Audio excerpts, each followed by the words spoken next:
Hello my dear learners, बिल्कुल एक नए वीडियो पे आप सभी को स्वागत करता हूं। और यह जो वीडियो है क्लास 12 का स्टूडेंट के लिए है। सब्जेक्ट है एजुकेशन। यहाँ पे क्लास 11 लिखा हुआ है, तो आप ये मत डर जाइएगा कि ये तो 11 का वीडियो है। नहीं, ये क्लास 12 का वीडियो है, मिस प्रिंट हुआ है, आप इसको ध्यान दीजिएगा। तो यदि आप वेस्ट बंगाल बोर्ड क्लास 12 के स्टूडेंट हैं और आप अपना सेंटअप की तैयारी कर रहे हैं, फाइनल एग्जाम की तैयारी कर रहे हैं, जो अपना एग्जाम 2025 में देंगे वेस्ट बंगाल बोर्ड से, तो ये वीडियो आपके लिए काफ़ी इंपॉर्टेंट है। एबीटीएस सोल्व लेकर आया हूँ। मैं पिछले 7 ईयर से पढ़ा कर देखा हूँ कि डायरेक्ट एबीटीएस से क्वेश्चन आते हैं, तो आप बिना वीडियो की स्किप किए हुए देखेंगे। ठीक है। इसके अलावा मैं पॉलिटिकल और हिस्ट्री के 5 सेट और हिस्ट्री के 4 सेट कर चुका हूँ। यदि नहीं देखे तो हमारे चैनल के प्लेलिस्ट में जाकर देख सकते हैं, जिसका नाम लिखा होगा WB class 12 political science ABTS solve 2025, इस तरीका से लिखा होगा। यदि आप इसका PDF चाहते हैं तो इस वीडियो के डिस्क्रिप्शन में मेरा व्हाट्सअप नंबर दिया गया है, वहां से जुड़कर कुछ टर्म्स एंड कंडीशन पर आपको PDF जरूर प्रोवाइड किया जाएगा। ठीक है। तो आपको वीडियो को लाइक करना है, कमेंट करके बताना है कि आप किस डिस्ट्रिक्ट से मेरा वीडियो को देख रहे हैं, वेस्ट बंगाल के किस डिस्ट्रिक्ट से। और ये जो वीडियो है बोथ लैंग्वेज में, हिंदी और इंग्लिश, क्योंकि पिछले बार मैंने पढ़ा के देखा कि इंग्लिश मीडियम के, मैं तो हिंदी मीडियम में पढ़ाता हूँ, तो इंग्लिश मीडियम के स्टूडेंट भी बोल रहे थे कि सर आप प्लीज़ हम लोग के लिए भी इंग्लिश मीडियम में थोड़ा पढ़ा दीजिए। तो पिछले बार तो संभव नहीं हो सका, मैं इस बार से शुरू किया हूँ कि आपको इंग्लिश वालों को भी कुछ कुछ पढ़ाया जाए। तो बोथ लैंग्वेज है, तो आप लोग इसे ध्यान दीजिएगा। हो सकता है कि कुछ आंसर गलत भी होगा इसमें, तो अगर आपको गलत लगेगा तो कमेंट करके ज़रूर बताइएगा। तो चलिए हम लोग शुरू करते हैं वीडियो को। MCQ देख लेते हैं कि बुद्धिमत्ता को सीखने की क्षमता के रूप में कहा जाता है तो थर्नडाइक। पहचान का शाब्दिक अर्थ होता है पहचानना। आप ऑपरेंट कंडीशनिंग है तो आर टाइप टाइम कर्व एक प्रकार का है तो आरेख। थर्नडाइक की पुस्तक एनिमल इंटेलिजेंस कब प्रकाशित हुई थी? तो ये वाला प्रकाशित हुआ था 1899 में। निम्नलिखित अंकों का माध्य है। तो देखिए माध्य यहाँ पे जो 10 है गलत दिया है, मैं माध्य आपको निकालना बता देता हूँ। इन सबको जोड़ के 2 से आप ये जितना है उतना से आपको भाग कर देना होगा। कितना? 1 2 3 4 5, यानी 5 से इसको आप क्या करोगे? भाग करोगे।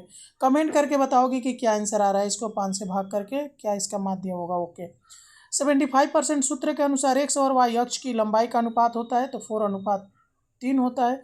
यदि एक संख्या रेखा 9 है तो टेलीमार्क का प्रतीक होगा। तो देखिए टेलीमार्क जो होता है कैसे बनता है दिखा देता हूँ। 1 2 3 4 और ये 5 हो गया। 9 का दिखाना है ना, फिर 1 2 3 4, यही हो गया आपका टेलीमार्क। क्लास 9 में आप टेलीमार्क सीखे होंगे। चलिए आगे देख लेते हैं। सांख्यिकी में यदि उच्चतम स्कोर 120 है और रेंज 30 है तो न्यूनतम स्कोर क्या होगा? तो 90 हो सकता है। राष्ट्रीय महिला शिक्षा बोर्ड का गठन कब हुआ था? तो 1962 AD में। भारत के पहले शिक्षा मंत्री कौन थे? तो अबुल कलाम आजाद। कौन सा आयोग छात्र मंगल की सिफारिश करता है? तो मुदालियर आयोग। मुदालियर आयोग के अनुसार माध्यमिक शिक्षा बोर्ड का अध्ययन होगा, माने अध्यक्ष होगा तो शिक्षा मंत्री। ECCE का पूरा नाम क्या है? तो प्रारंभिक बचपन की देखभाल और शिक्षा। यानी किसने शिक्षा क्रांति वाक्यांश का प्रयोग किया था? तो कोठारी आयोग में। कासा डी बाम्बिनी किससे संबंधित है? तो मॉन्टेसरी से। राष्ट्रीय शिक्षा का एजेंसी नहीं है तो WBP। 1992 में शिक्षा नीति का निर्माण करने का कार्य किसके पास था? तो अर्जुन सिंह के पास। राष्ट्रीय विकलांगता दिवस कब मनाया जाता है? तो 15 अप्रैल को। मानसिक मानचित्र किसके शिक्षा में उपयोग किए जाते हैं? तो दृष्टिहीन। हर एक शिक्षा एक किस आंदोलन का नारा था? तो शिक्षा आंदोलन का। अंदर का खजाना शब्द का अर्थ है तो मानव संसाधन। डेलर्स आयोग के सदस्यों की संख्या है 22। उसके बाद शब्द कंप्यूटर का शाब्दिक अर्थ है तो मशीन, कैलकुलेटर। और यहाँ पे थोड़ा ऐसे क्यों मिस्टेक हो गया है, अच्छे से नहीं बन पाया, इसको मैं नीचे में बनाया हूँ तो आप नीचे में देख सकते हैं। ये आपका इंग्लिश वर्सन का जो मैंने अभी MCQ कराया वो वाला है, थोड़ा आप लोग देख लीजिएगा। ठीक है, कॉपी पे नोट डाउन कर लीजिएगा। चलिए हमारा ACQ भी बहुत जल्द शुरू हो जाएगा। ये रहा हमारा ACQ आ गया। ठीक है, इसमें इंग्लिश और हिंदी दोनों है। पहले इंग्लिश है उसके बाद हिंदी। ये इंग्लिश वालों के लिए है, फिर हिंदी इसी का नीचे दिया है कि बुद्धिमत्ता की एक विशेषता लिखे। तो बुद्धिमत्ता में नई परिस्थितियों के अनुकूल ढलने की क्षमता शामिल है। और दूसरा क्वेश्चन देखिए, याद देकर परिपक्वता की एक विशेषता लिखे। तो परिपक्वता व्यक्ति के स्वाभाविक वृद्धि और विकास है जो समय के साथ बिना बाहरी प्रभाव के होता है। आगे ये इंग्लिश में व्हाट इज पजल बॉक्स, ये इसका आंसर दिया हुआ है। तो देखिए पजल बॉक्स क्या है। तो पजल बॉक्स एक उपकरण है जिसका उपयोग थॉर्नडाइक ने प्रयास और त्रुटि के माध्यम से पशु सीखने का अध्ययन करने के लिए किया है। थॉर्नडाइक द्वारा दिया गया अधिगम का सिद्धांत लिखे। तो थॉर्नडाइक का प्रभाव का सिद्धांत कहता है कि जो व्यवहार संतोषजनक परिणामों का अनुसरण करते हैं वे दोहराए जाने की संभावना रखते हैं, जबकि अप्रिय परिणामों वाले व्यवहार कम दोहराए जाते हैं। 3 नंबर क्वेश्चन इंग्लिश मीडियम देख लोगे। शेपिंग क्या है। तो शेपिंग एक व्यवहारिक तकनीक है जिसमें वांछित व्यवहार की ओर लगातार कदमों को प्रोत्साहित किया जाता है। आगे व्हाट इज़ द, ये अपना इंग्लिश मीडियम देख लोगे। ध्यान अवधि को मापने वाले उपकरण का नाम क्या है।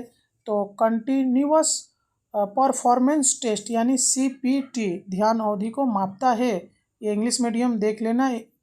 हिंदी, एक पृथक चर और एक निरंतर चर का उदाहरण है। तो पृथक चर एक परिवार में बच्चों की संख्या निरंतर, और निरंतर चर एक व्यक्ति की ऊंचाई या स्केल। अब देखिए स्केल क्या है।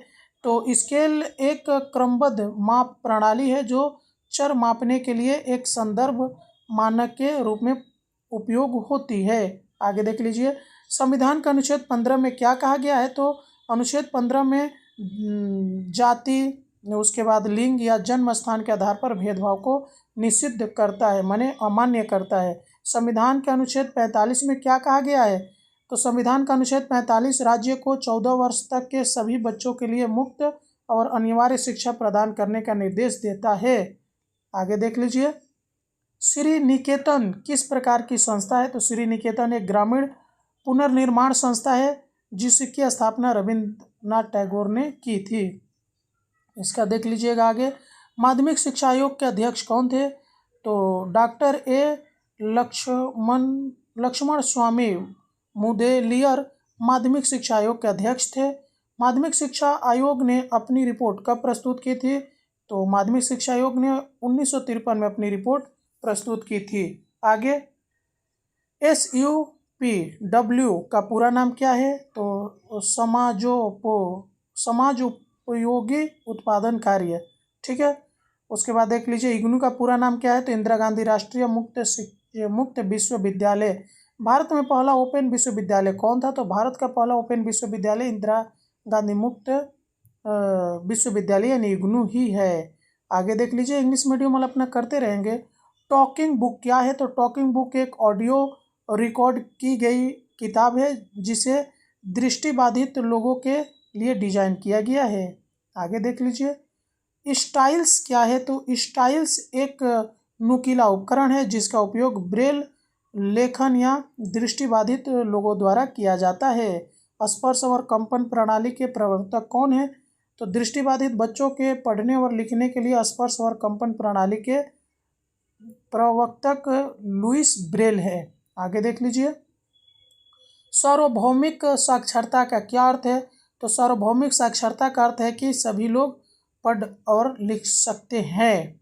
आगे रोम और रैम के बीच दो अंतर लिखिए। तो रोम गैर वाष्पशील है यानी बिजली बंद होने पर भी डेटा रहता है, जबकि रैम वाष्पशील है और बिजली बंद होने पर डेटा खो देता है। रोम अस्थायी भंडारण के लिए उपयोग होता है, जबकि रैम कार्यक्रम निष्पादन के दौरान अस्थायी भंडारण के लिए उपयोग होता है। उसके बाद देखिए ई लर्निंग क्या है। तो ई लर्निंग इलेक्ट्रॉनिक उपकरणों के माध्यम से सीखने की संदर्भित करता है, अक्सर इंटरनेट का उपयोग करते हैं। प्लेटो का पूरा रूप क्या है। तो programmed logic for automatic teaching operations. आगे देख लीजिए, विवेकानंद के अनुसार शिक्षा क्या है। तो विवेकानंद के अनुसार शिक्षा मनुष्य में पहले से विद्वान पूर्णता की अभिव्यक्ति, ठीक है, अभिव्यक्ति करती है, हो सकता है।